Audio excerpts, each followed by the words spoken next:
It finally happened. After 233 years, the United States government has quietly flipped the switch. As of November 2025, the minting of new pennies for circulation has stopped. But here is the secret they aren't telling you on the evening news. While millions of Americans are rushing to dump their jars of worthless zinc change, savvy collectors are doing the exact opposite. Because buried in that pile of copper and zinc is a specific date range that is about to skyrocket in value. And if you have this specific 3.1 gram powerhouse, you aren't holding spare change, you are holding a retirement plan. Today we are exposing the penny ban of 2026 and revealing the top 5 pennies you must rescue from circulation before they disappear forever. Number 3 is already worth over 7. First, you need to understand the enemy. The government hates the penny because it costs them nearly 3 cents to make just one. They are losing millions every single year.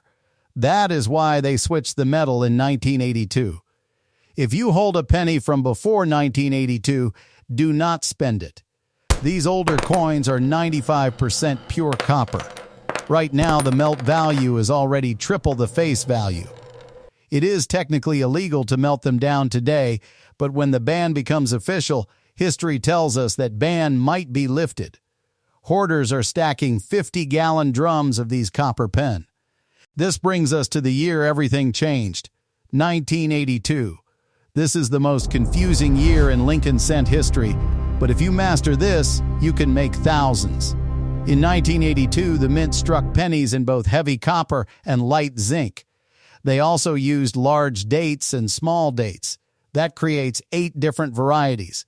7 of them are common. One of them will buy you a new car. You are looking for the 1982 D small date made of copper.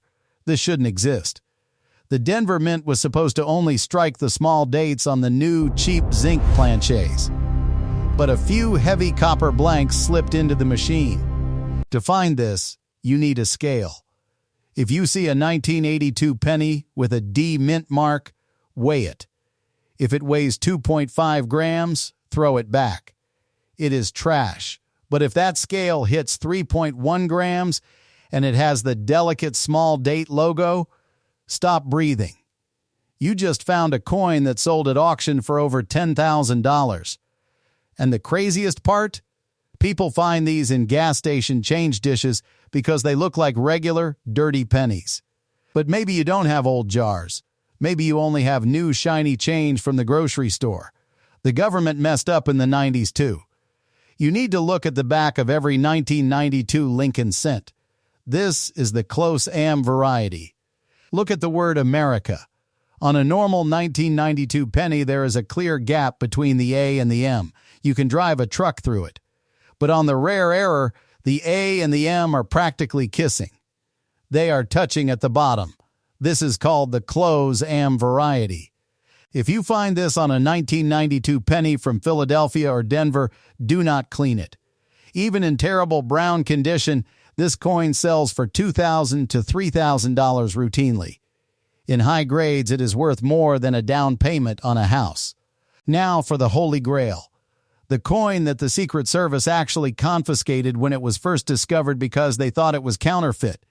It wasn't. It was just a massive screw-up by the San Francisco Mint. The 1969 S double die obverse.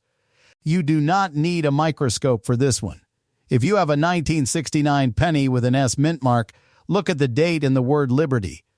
On the rare error, the doubling is so strong it will make you dizzy. It looks like you are seeing double. Be careful. There is a fake version called machine doubling where the letters look flat and damaged. That is worthless. You want the lettering to look rounded and puffy like it was stamped twice.